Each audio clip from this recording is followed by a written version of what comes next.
Good morning, Kick-Ass Nation.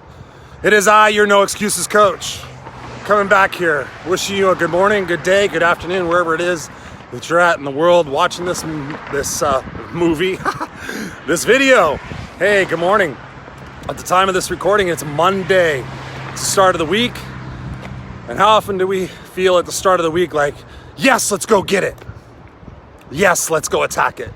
Most often, for a lot of people, Monday represents, good morning, Brenda, good morning, Teresa. For most people, Monday represents, I gotta make it through this week. I gotta get to Friday. And what does that mean? Generally, that means suffering and sludging and moving ourselves through our tasks in order to get to a spot where we can escape our daily life, right? Good morning, Larry. I did it too. It was called Comfortably Miserable. Yes, good morning, Teresa. Comfortably miserable. So what do? We procrastinate, right?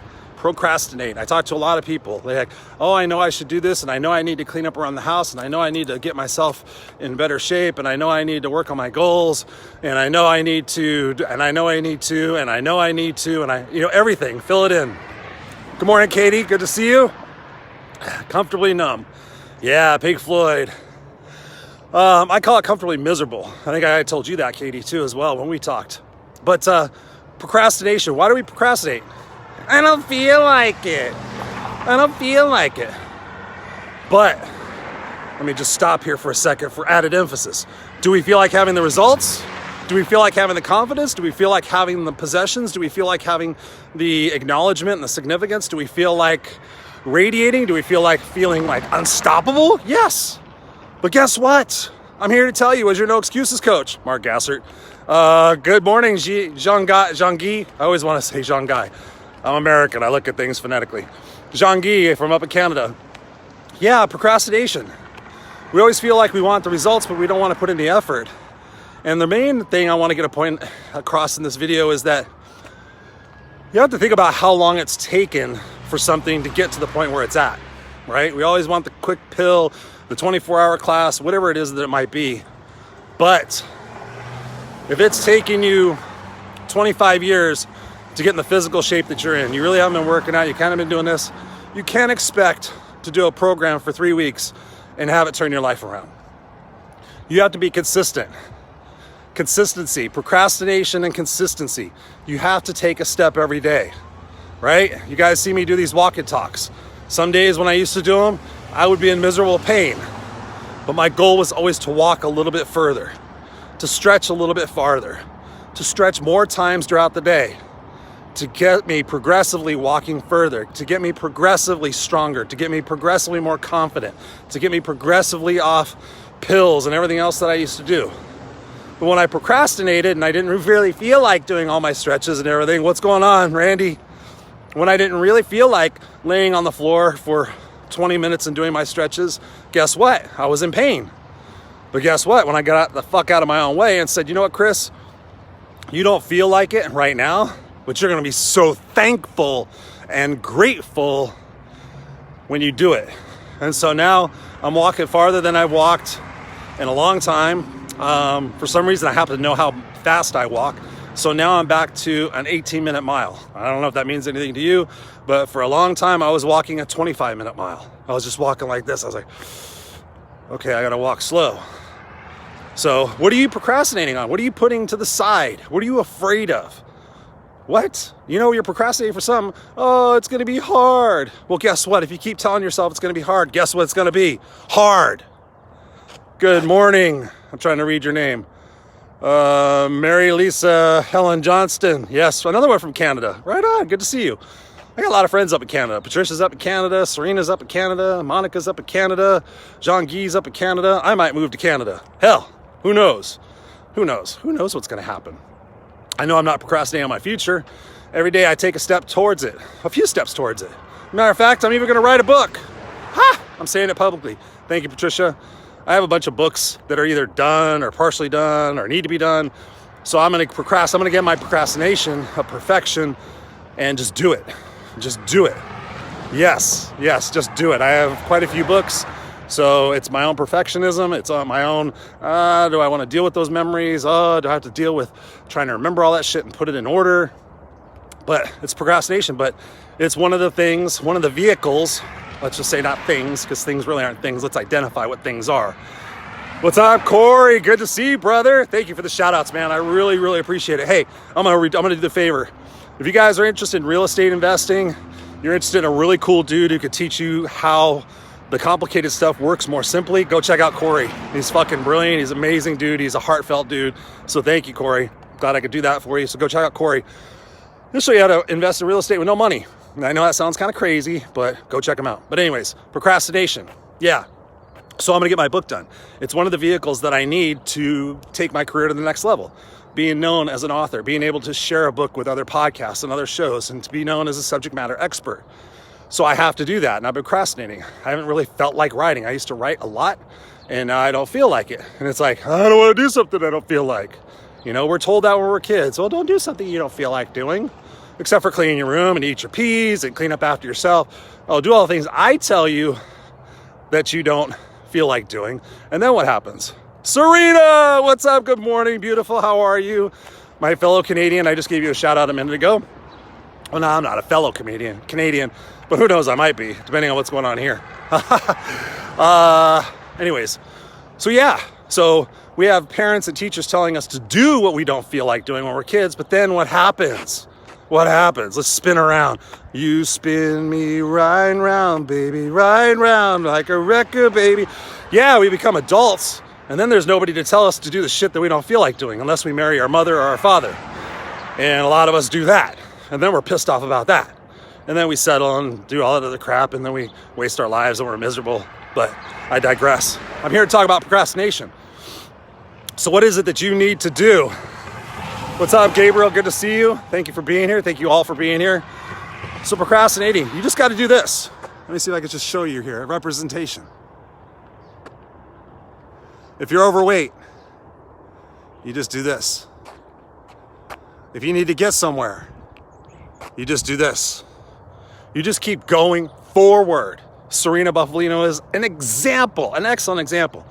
Oh, I think I'm going to go raise money for the homeless. I think I'm going to ride my bike over 100 miles without even checking to make sure my tires are good. Well, I hope you did that much. What'd you say? Take that step. Yes, you have to take that step. You have to. I have thought and plotted and planned and brainstormed and Googled, and I have notes on handwritten notes. I have so much stuff. I have workbooks. I have training courses. But guess what? Most people have never seen them because I'm a perfectionist and I procrastinate. But I'm not doing that anymore. Obviously, I'm not doing that. What's up, Glenda? Good morning. Another kick-ass unstoppable soul.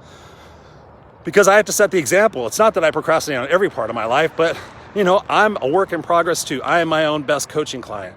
And so, like I said before in all these walk and talks, I usually think about something that I'm going through and figure out how I can translate it to you guys.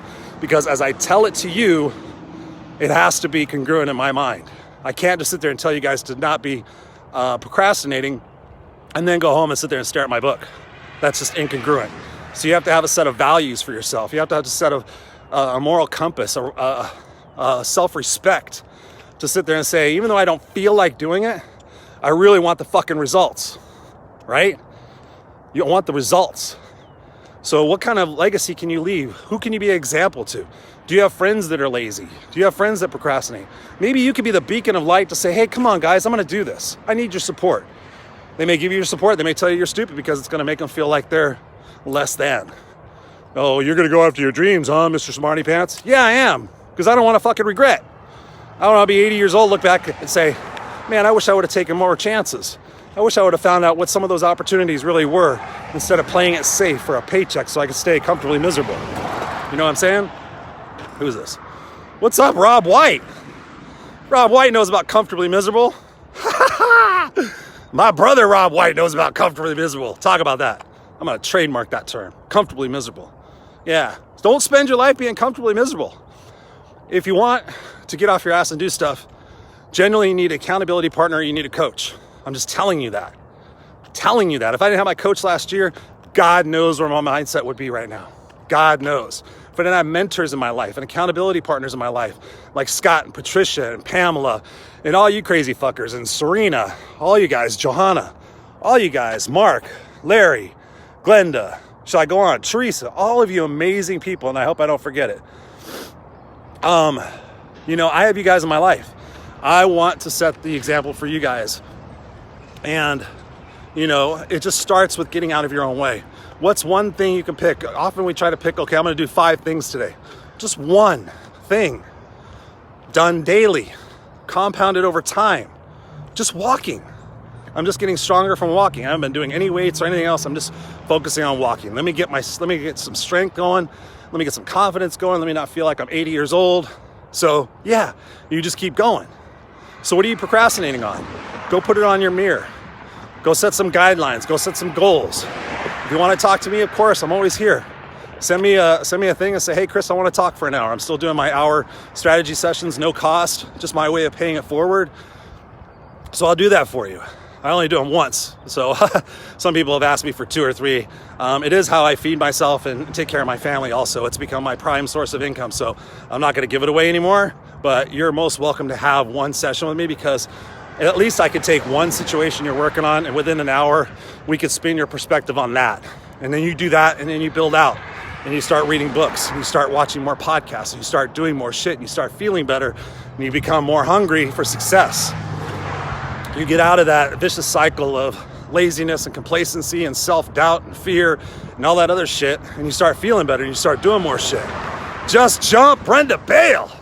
Jump. Steve Harvey, go watch that video, Jump. I swear to God, it changed my life, and it's changed a bunch of people's lives too. Less than 2 minutes, jump, right? What do you need to jump with? Your health, your finances, your relationships, all of the above, the clutter around your house, the people in your life. What do you need to start getting pissed off about and start cleaning house with? This is your life. These are your choices, no one else's. I'm your No Excuses coach. I love you guys. Stay unstoppable. Again, hit me up if you want a free coaching session. We'll do it. We'll make it happen. Otherwise, check out my podcast tomorrow night, 7 p.m. Pacific Standard Time. Raw and Unscripted with Johanna Godinez Nash. Johanna's going to be my guest on tomorrow. It's a recorded show, but it's still fire. Johanna's now in Ireland.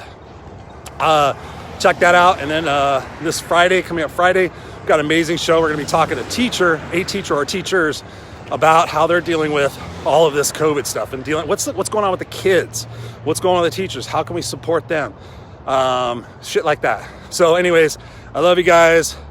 I just want to have you on my live show. Your shit is always amazing, Christopher Rausch. Hey man, thank you so much. And likewise, man, let's talk. This is all about helping each other and lifting each other up. You know, some people sit there and say in the coaching space, in the speaker space, in the broadcasting space, you know, oh, you need to get your share, but there's 7 billion people on the planet, so I think we all can impact each other, help each other, lift each other up, be part of the solution, not part of the problem. You guys have heard me say that all the time. When you feel helpless, be helpful. It's an amazing gift what you can do. You can help somebody out with the smallest gesture. I talk to people all day. I wave to people. I open the door for people. I let people cut in. I do a bunch of shit every single day that I can do. And, you know, it's just upon us. It's upon us to take that action. It's upon us. Good morning. It's upon us to get out of our own way. It's upon us to get mad.